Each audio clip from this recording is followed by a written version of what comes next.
Welcome to Game Changers with Molly Fletcher, where we take you behind the scenes with peak performers to learn what makes them tick and discover how you can apply their lessons to your life.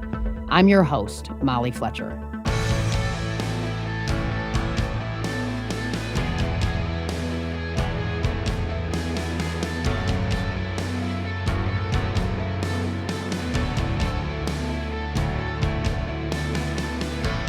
Priyanka Chopra Jonas is a multifaceted talent and global star with more than 55 films to her credit. She's an actor, producer, investor, and philanthropist. And now she's adding author to her title with her new memoir, Unfinished. Priyanka made her American television debut on the hit drama Quantico on ABC, making history as the first Indian-born actor to star as the lead of a TV drama series. Most recently, she's executive produced and starred in the Netflix film The White Tiger. A fierce advocate for diversity and inclusion, Priyanka is committed to using her reach for good. She's a global UNICEF Goodwill Ambassador and founder of the Priyanka Chopra Foundation for Health and Education. Priyanka has been featured on the cover of Time magazine's coveted Time 100 issue and recognized as one of Forbes' most powerful women. In our conversation today, we talk about embracing your ambition, taking ownership of your career, and the power in choosing to reinvent yourself. This is a fun one. Let's get to it. Here's my conversation with Priyanka Chopra Jonas.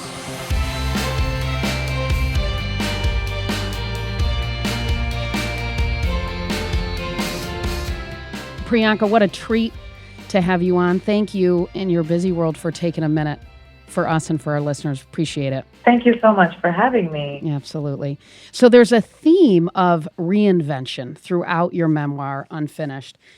And the title reflects that too. How has the idea of reinvention played out in your own life? I have to say, I think I credit that to being a military kid. So like every 2 years we would move into a different city. My parents were in the military, in the Indian Army.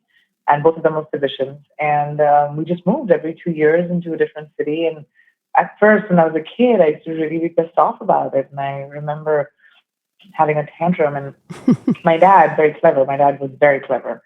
He told me when I was 5 years old that, every time you go into a new place, no one knows the baggage of what you left behind. You kind of have an empty slate. If you're failing or you're not doing well in a class or whatever, you're not making friends, the next place you go to, you could be whoever you want. And that kind of became a game for me as a kid. So I used to always look forward to, going to a new place, or I had a sense of adventure. I kind of leaned in to change instead of being scared of it from when I was a kid. And I think that really helped me to have sort of adaptability. What I found so interesting, obviously you sort of first found fame, as Miss India, and then you went on to win Miss World at 18 years old. And at the time you were, I love this, planning on studying and becoming an aeronautical engineer. So quite a right turn, right? Completely. Tell our listeners the story of how this all came about. Well, I, come from an extremely academic family, and I didn't know at that time, the family that I come from, everyone in my mom's side of the family was, some sort of academic profession, like doctors, engineers. My dad's side of the family was either military or doctors or lawyers. There was always it was all academic. My dad was creative. He loved music. His, love of his life is music. And I think that I just kind of grew up in that environment of not knowing that, I could have a creative profession. I didn't even know that was a possibility. And I went to high school in the US and I lived with my aunt and uncle, and I came back as a 16-year-old to India and into a small town called Bareilly. And my brother, who by then was 10 years old and had gotten used to the independence of not having an older sister at home and being the only kid, I took his room. I didn't take it. My dad, since I was a 16-year-old girl, my dad was like, well, you need a room more than your 10-year-old brother. Mm-hmm. He was kicked out of his room. And to kind of get his room back, he made this really elaborate plan. I still can't imagine I owe my career to my brother. But he wanted his room back. So he told my mom, I don't know how he saw this magazine or this commercial ad for Miss India, and I'd just taken some pictures for a scholarship program, and mall shots, which are very like soft focus, your hand on your face, like. And he was just like, he asked my mom, he was like, how old is she? She's pretty. Maybe we should send her pictures in here. And my mom just, out of a laugh, sent it in. And that's how it started. And they picked me, and I did it actually, Miss India. I was never a pageant girl. I didn't know what that meant. I did it just like because I wanted to skip my exams. And I was really behind in class at that point. And I was just like, great, this gives me a really great opportunity.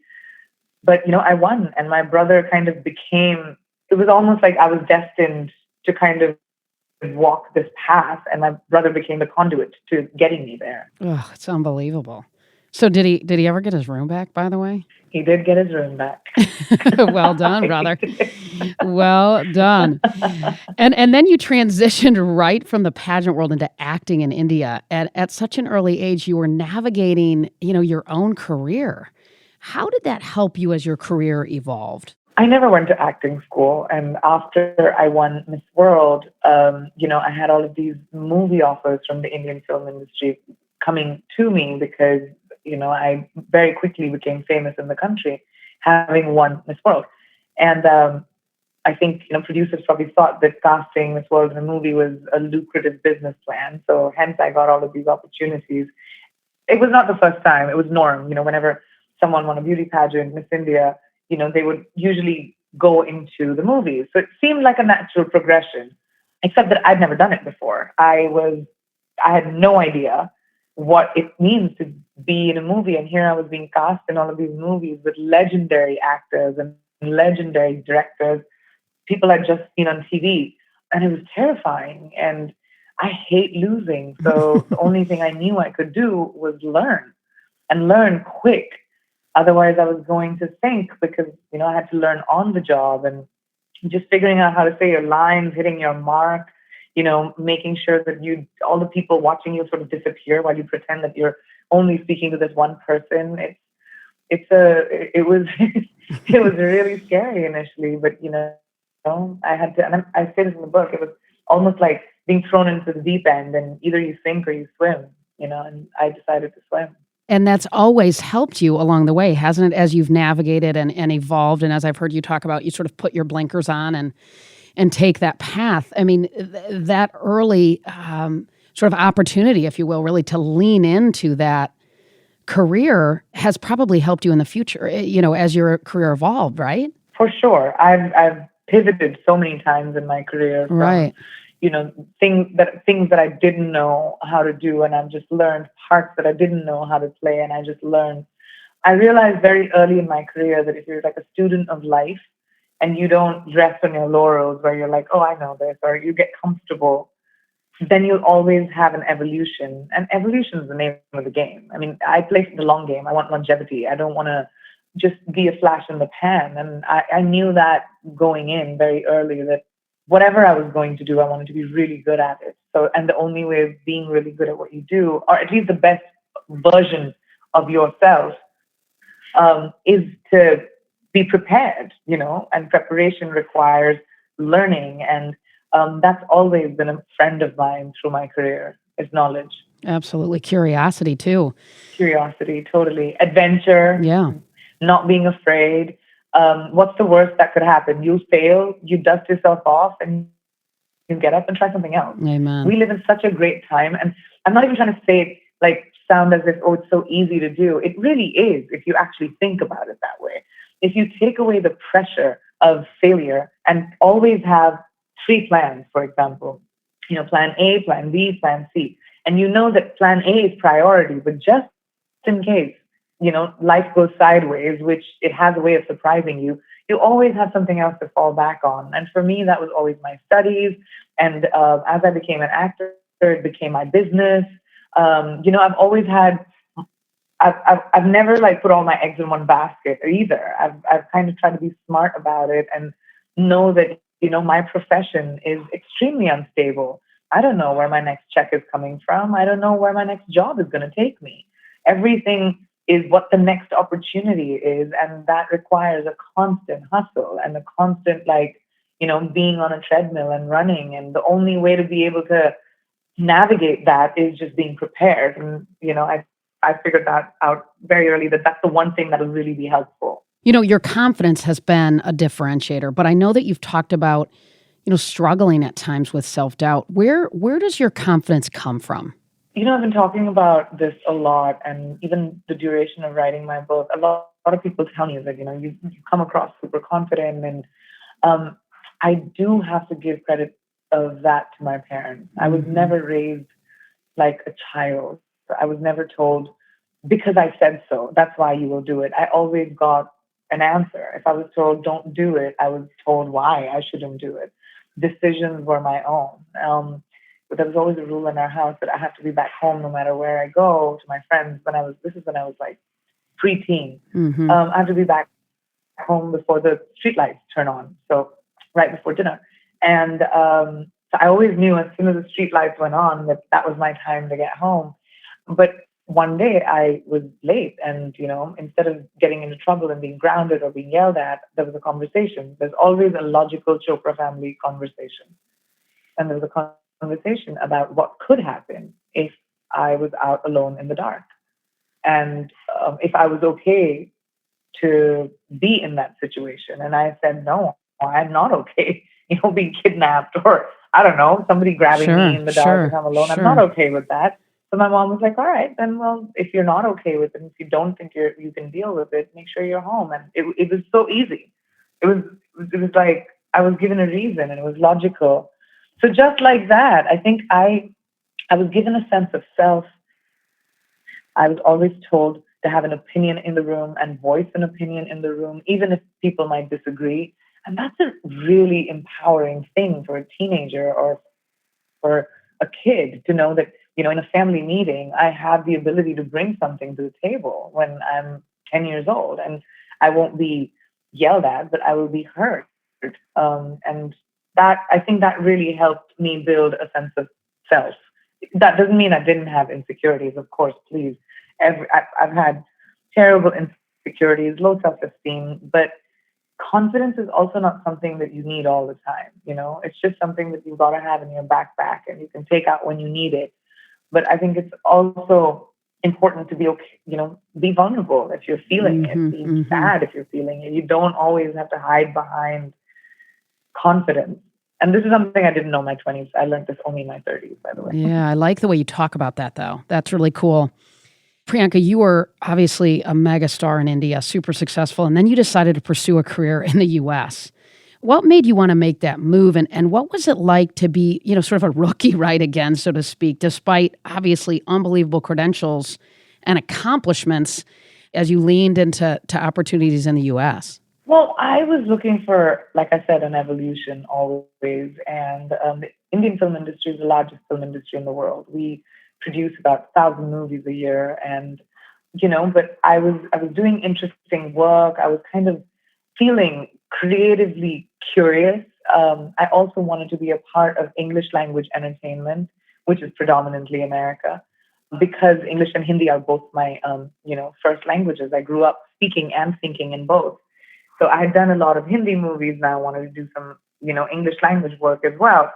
So it was a tough decision because I didn't want to take a choice between the two because I don't think they're mutually exclusive. But starting all over again in a new country does require sort of an incubation and a commitment to, introducing yourself.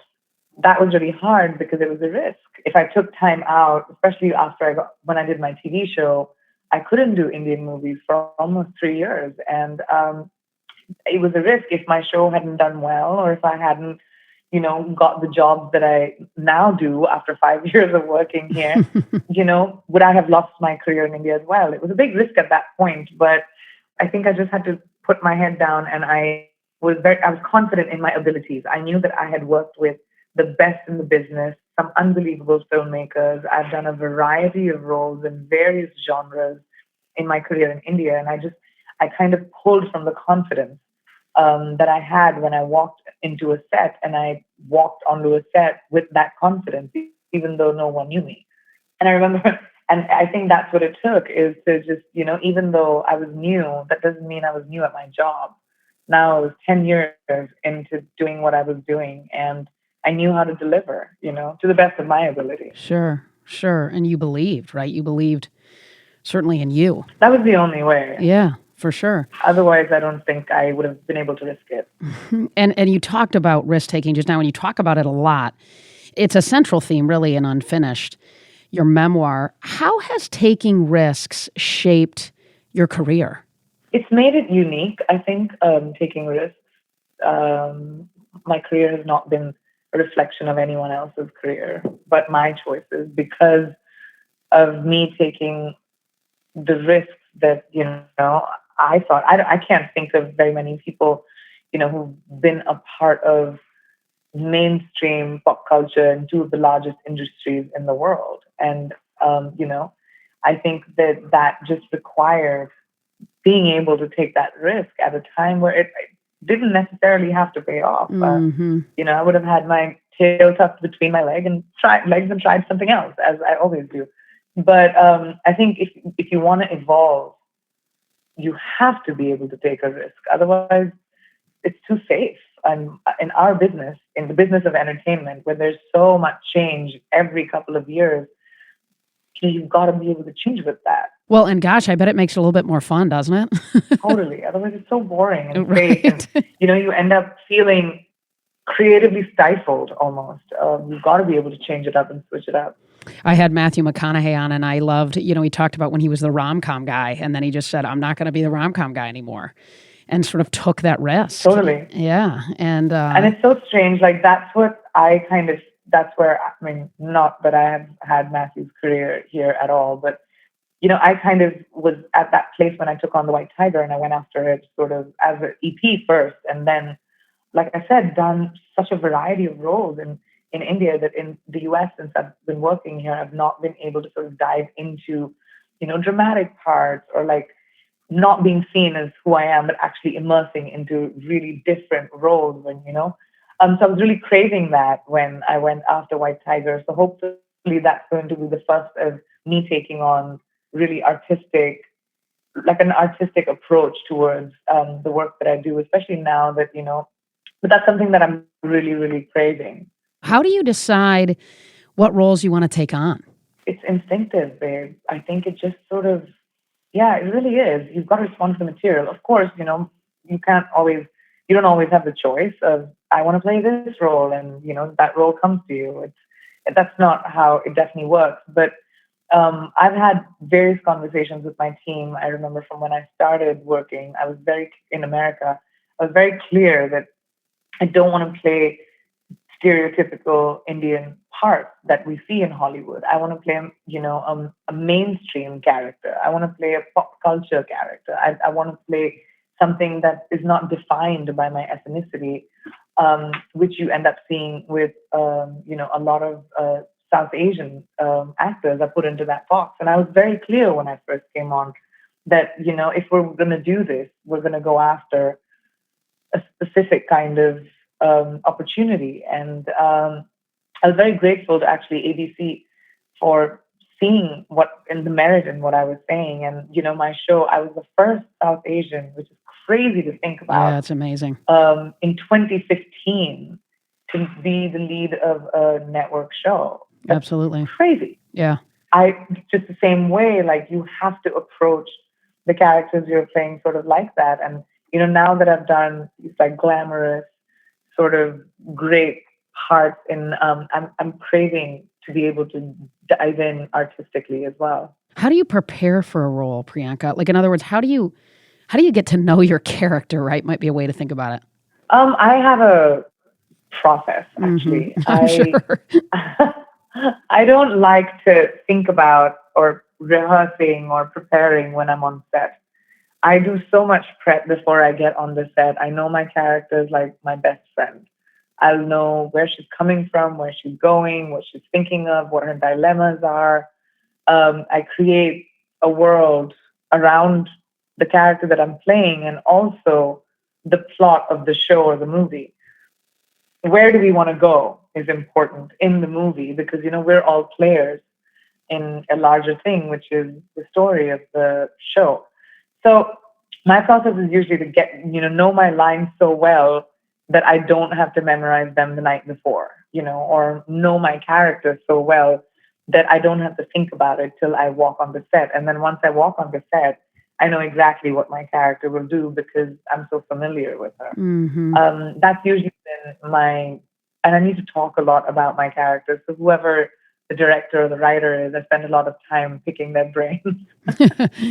And do you just sort of pretend to be that character once in a while, sort of with Nick, maybe? With Nick, actually, we do. Do you guys do that? Discuss a lot of our. Oh, that's fun. No, but we do discuss a lot of our creative work. I mean, definitely, we're creating together. We are, entertainment shows and stuff. But we also both, that's been our jobs. And, he's the first one to hear my approach to a character or a new show or movie that I'm producing. And I'm the first one to hear, the songs that he's written or the show that he's written or what he's producing or, his approach to a character. And it's really great to be able to have that kind of understanding from, your partner that actually can bring something to the table. We both have had our own individual careers that we both can bring something to the table that the other hasn't thought of. And that's really cool.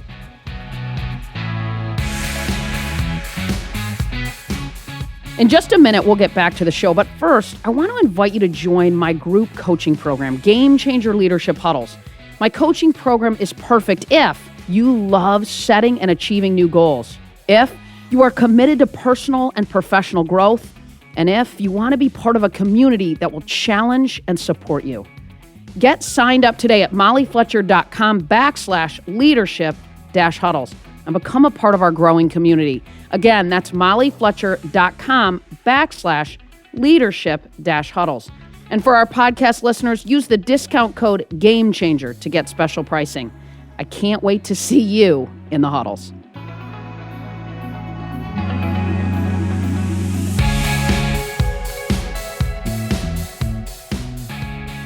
You made 4 films in a year for almost a decade, which is, amazing, right? Working, 15, 18 hours a day, no weekends, right? Traveling all over the world.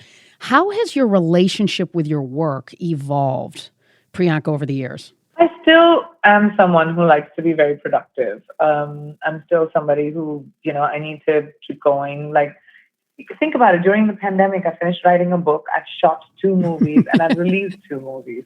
And this is during the pandemic. Well done. So I just think that, that's just my relationship with my work has always been of greed. I'm very greedy to do good work and I'm very greedy to do it all at the same time. So that's something, and different verticals, and I like dabbling in different verticals. I'm producing now, I'm investing now, so I thrive in the chaos of doing multiple things at the same time. But I think the one thing that has definitely changed is I've also started liking taking time for myself. Now I need a weekend. I definitely require my weekend, much to the jargon of my team. But I ask for holidays and, I'll take holidays and go away, and, which is very different from how I was, for sure. I have to give credit to that to my husband a little bit. He kind of showed me that there's a world outside of work, which is great. Absolutely. Good for him. Most actors hit rough patches, right, in their career. Tell me, has there been a slump that you went through, and what did you learn when you went through it? What did you learn in the process? I've been through multiple slumps. I went through a slump where I had 6 movies that came out, were washed out in the box office, washed out back to back. And this was early in my career, and I was terrified. I was like, oh my gosh, this, gateway of heaven has been open to me, and then I was slammed on my face. How do I come back from there? And the only thing that helped was the consistency of being good, even if the movie wasn't accepted. My job, my commitment to what I bring to the table had to be excellent. And then I just kind of figured out that, I couldn't control the whole, and we shouldn't try to either. You can only control yourself and how good or bad you are. And once I started focusing on taking on things that challenged me, that showed my evolution, and that I was really, really, I focused on and I worked on and I was good at, my career sort of pivoted towards being appreciated for the work that I was doing, instead of just, being a blip in a larger thing and disappearing. So I kind of started honing my skills and my craft very much, and that really helped. And then throughout your career, you've at some level had to prove, right, that you've talked about this, right, that you deserve a seat right at the table. What are some examples of that, maybe, and how have you navigated those moments? I mean, it's a couple of things. Being a woman, I want a table as a woman. I want a table as a woman of color.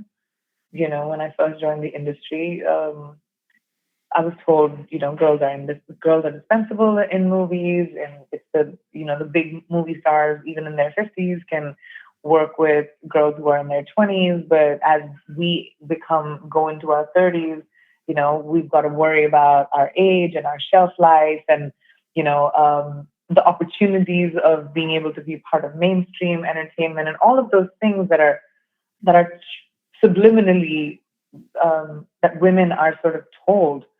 I had to navigate that by, having my own gumption and putting my foot down and demanding parts that I may not be able to do with, the movies of the big boys, but demanding parts that I had something to say, and, roles which maybe I carried on my own shoulders, but which were different and unexpected from me. So I always sort of, the conventional route, whenever it was paved out for me, I was like, all right, I want to try something else. Let's try making my own path. And, of course, you have to break down your path yourself, whatever's in front of it. And that requires a lot of stamina and energy and faith.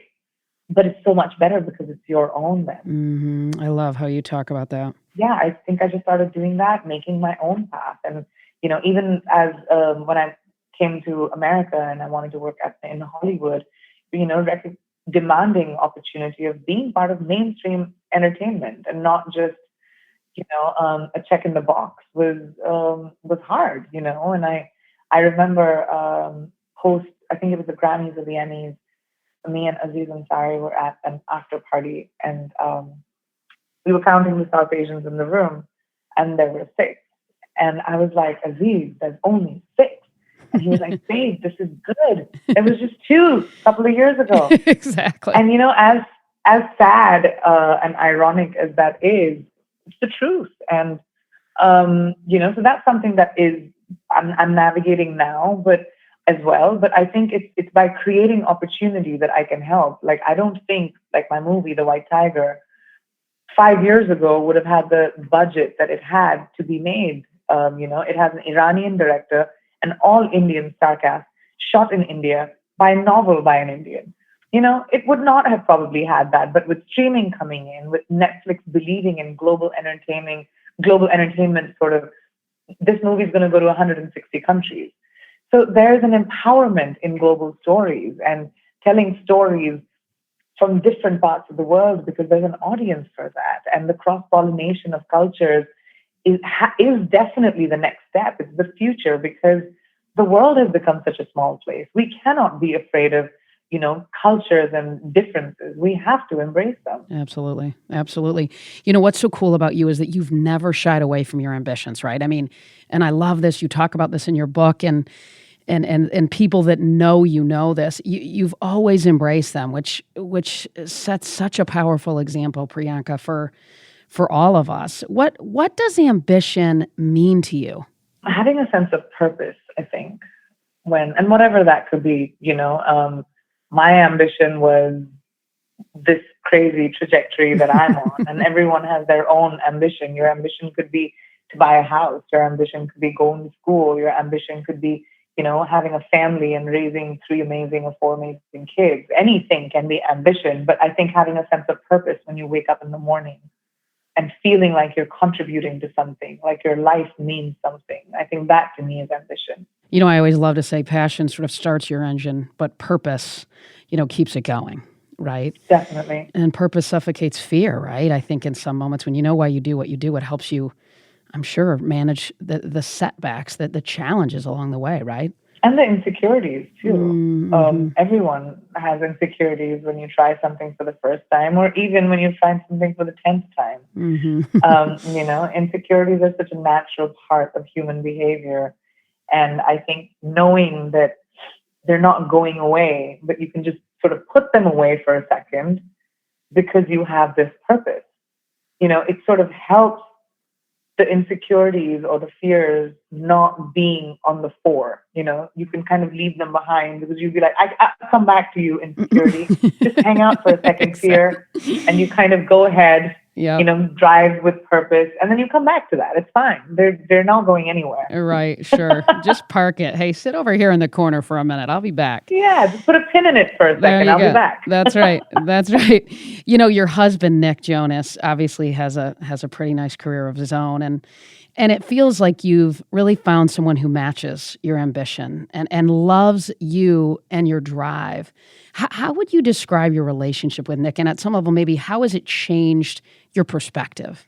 I think my relationship is as normal as it can get, and that's something I was always looking for, was a sense of normalcy and having a partner that wants me to be the best version of myself, and that surprises me every time. Every time he's like, pushes me towards something that I may be insecure about. When he believes, it's just so wonderful to see how much joy he gets out of my success, Mm-hmm. and vice versa. I think that's an amazing partnership of equals, and it's something that my parents had, and I always sort of craved for. And the fact that it kind of found me was, it had to be destiny or some larger power. You talk a lot about the influence your parents have had on your life, and we have so many parents who listen. What are the two or three things that they did that had such a positive impact on your life? I'm very blessed, first of all, to, have had my parents with me my whole life, and even though I was raised by my extended family and I bounced around from home to home, but I always had influence of family, which I know, not everyone gets. But I think one, having the stability of feeling loved and feeling cherished, really made me feel like I belonged in this world. And it's something as simple as that, as making a child feel wanted, and desired. And the second thing I think was never treating me like a kid and always asking me questions and being curious about my opinion. I was taught to have one from when I was 4 years old. Since I first started speaking, it was like, and I used to always hang out with the adults. I was never sent to my room. When my parents had parties, I would be hanging out with them. We always had kid-friendly parties at our house, and my parents were always entertaining. So I felt a sense of inclusion in every given moment. And, that did so much for my sense of self, because I was like, well, I belong wherever I want to be, and even though I may have had sort of insecurities when I was growing up, as a teenager, everyone does. And I was, weirded about the way I looked. I was super gawky, and I had to kind of come to terms with who I was. But even through that, I always had a sense of, well, I may feel insecure when I go back to my room, but no one else will see that. Mm. It's no one's business to see how I'm feeling. And that could have been, that maybe a gift or a curse. I don't know. But it definitely gave me a sense of self when I was growing up. Priyanka, you have your own production company, and you recently signed a deal to develop, obviously, multiple products with Amazon as well. What excites you most about sort of originating, right, your own products? Well, the fact that, whether it's with investing or with producing, I see it both the same way. You find a gap in the market and provide for it. And I do see a gap in global entertainment. I see a gap of not telling enough South Asian or minority stories, or even female stories. Mm-hmm. And I want to be at the helm of being able to tell that. South Asian people are 1/5 of the world's population, and we don't see that reflected in global entertainment. And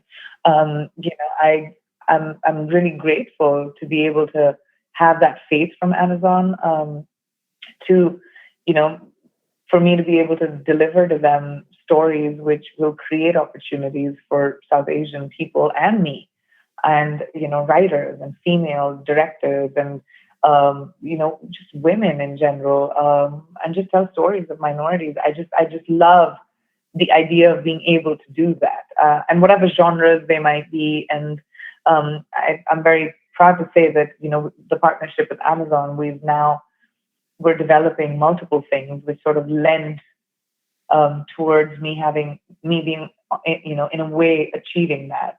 I know. And I hear you're also exploring opportunities inside of tech. And, you played a big role in launching Bumble in India, which is so cool. How did you get involved in that space? Well, I was always interested in tech. Like I told you, I wanted to be an Right, engineer, right. right? So, especially our consumption of technology now in this generation is crazy. We wake up with it, we go to sleep with it, and this is a era of technology. So, my manager in the U.S. is a VC, and so she used to always discuss with me funds that she's invested in, or products, or companies that she's curious about. So I got really curious about it, and I remember Bumble was launching and in America at that time, and this was in New York, and I had gone for one of their parties, and I just remember sitting when Whitney, the founder of Bumble, was talking and she was giving her speech. And I just remember thinking that in a country like India, where women, especially right now, are demanding change, they're demanding jobs and opportunities, and and equal freedom and equal opportunities. What a great time to give them the tool of making the first step and taking the reins of their love lives as well. Sure. And I remember as soon as Whitney finished her speech, she came and sat down, and I just was like, have you thought of going international? And she was like, we're thinking about it. And I was like, this would be great in India. Do you want to do this together? Whatever. And she was really excited about it. And then we launched in India, and we've had millions and millions of subscriptions. I know so many people who found relationships, love, marriage through Bumble. And it just gave me so much joy to have been able to do that with, an idea. Absolutely, I bet. Oh, that's awesome. It makes me think, I mean, you've been able to have a career, obviously, in two vastly different countries and two different cultures, right? What do you think's been the key, right, to your success in that regard? I don't know what the key has been. I haven't been able to decipher that yet, because I'm still I still consider myself nascent in Hollywood and in America for now. There's a lot that I want to build here. The opportunities that I had in my work in Hindi movies, I want to be able to do that here as well. But I think that, like, I don't know the key, but the one thing that has worked for me individually is not trying to please everyone. I come from two very different cultures. I'm an amalgamation of both, and I kind of, have to focus on who I am and the decisions that I make for myself as a girl, as, an entrepreneur, as an actor, whatever. That really took away the pressure from me when I started navigating both industries, because initially it was a lot of stress of, like trying to navigate the expectations from both ends. But, it's gotten now just kind of incubated a little bit, and I'm focusing on my artistic journey more than anything. Mm-hmm. At some level, Priyanka, is it being authentic? Is it being you? And then focusing on, at some level, the things that you can control and the things that you can't, right? And then leaning into that to show up as the best version of you? That's the only thing you can do. And again, I think I've mentioned this in the book in reference to relationships or something, but I absolutely think we cannot control anyone or anything in the world. All you can control is your own actions. And again, not a lesson I knew in my 20s. It took me to getting to my 30s to understand that. But the only thing you can control really is yourself and what you put into the world. And everything else will be a byproduct of that or something else. It's ever moving, ever in flux, life. And trying to control it is futile. Yeah. And exhausting, right? Exhausting as hell. Exactly. What do you want your legacy to be, Priyanka? Hopefully if I'm given the opportunity to work for a long time, I would hope that, I would have contributed to the arts, maybe, left behind the industry a little bit better for the next generation of actresses and girls that come in, where they don't inherit our problems, which is, diversity and creating opportunity and, having women in the technical side of filmmaking and stuff like that. I hope that we as a generation sort of fix those issues. And I want to be at the precipice of, sort of creating entertainment that is global, that is truly global and is reflective of the world that we live in today. I hope my legacy is something my children are proud of. Amen. That's awesome. As a global ambassador for UNICEF, you've done work across the world, particularly with young girls. And as the mother of 3 girls and a fan, certainly, of young girls, thank you. How have your own life experiences shaped this work? Hugely. I was raised in a philanthropic background. My parents were always, it was not always philanthropic. It was never, we were not patted on our backs when we did, something to help. It was just considered duty because we had the privilege of having a roof over our heads and, meals to keep our bellies full. And that is considered privilege. And I was made to recognize that very early on. My parents lived in a small town. This is a big part of a chapter in the book that I mentioned, but it was very, very influential to me. And I saw the dichotomy of girls not having a choice in their lives at all, and being told when they get married, what they do, who they get married to, or when they go to school. And here I was, who was always told to fly and was super cherished, and it just confused me as a young girl and not understanding what the disparity was. And I think that really made me sort of an advocate for being able to. I was blessed. I was privileged to have parents that gave me that, but it made me a big advocate for girls who didn't have their rights or know about their rights even, or didn't have a say in their future. And it hits me very deep in my heart. So, Priyanka, we end with rapid fire. So I want to hit you with some quick questions, thoughts, and you just fire back what comes up. All right, let's do it.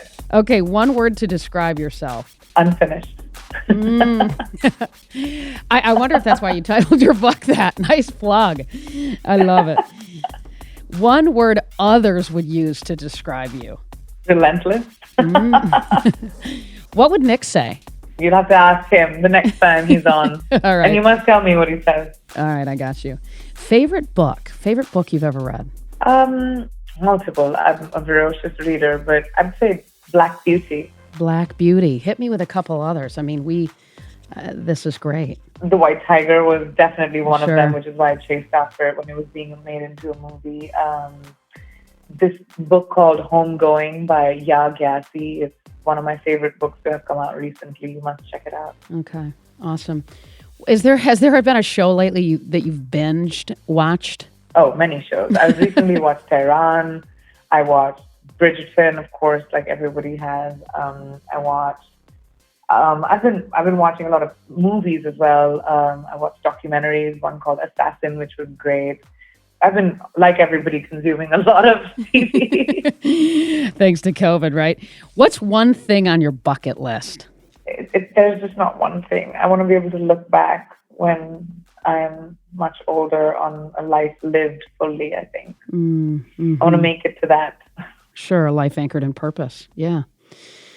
Who's a person that you most want to work with? It's not like I can say, oh, I would love to work with this actor or I would love to work with this filmmaker, because I think that as you go forward in your career, it's sort of very organic, the kind of things that come along with you. So I've never been one to be like, oh, I want to get to working with this person. But I really would love to work with Ramin Virani again, my director of The White Tiger. I had such an incredibly artistic experience that I definitely want to do that again with him. Fantastic. What's the best advice you've ever received? To live and let live without judgment. You know, you live your life, let other people live their lives, and who are we to judge anyone else? Yeah. So the show's called Game Changers. One last question. Who or what is a game changer who inspires you and why? So many, but I think the game changers that inspire me the most, you know, are really the women that fought for this generation of women to not even think about it when, you know, we vote or when we get jobs or when we become the vice president or, you know, there are so many women that came before us that fought for our right to have the freedoms that we do, that I think those game changers are very inspiring to me. And you know what's cool, Priyanka, is I'm thinking in about 50 years, 100 years, there's going to be women that are saying the same thing about you. Oh, you're so kind. Priyanka Chopra Jonas, thank you for joining us. You're awesome. Thank you so much for having me. You're awesome.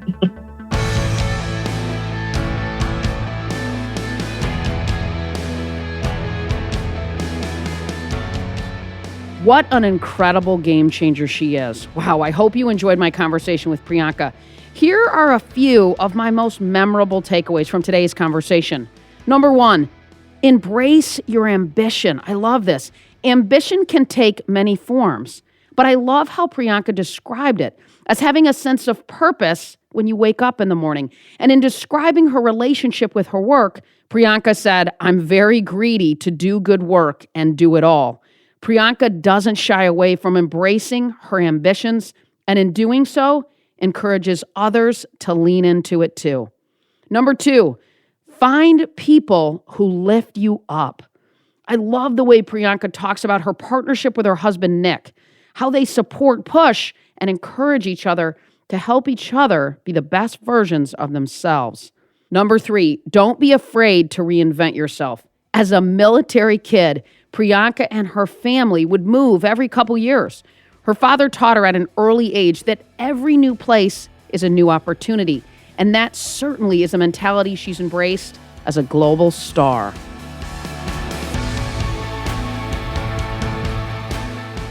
Thanks, as always, for listening to Game Changers with Molly Fletcher. If you like the show, be sure to subscribe on Apple Podcasts. There you can listen to previous episodes and leave us a review, which helps other people find out about the show.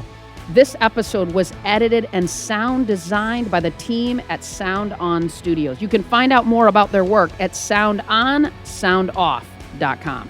Check it out. For more about me, visit mollyfletcher.com. Until next time, stay curious and be bold.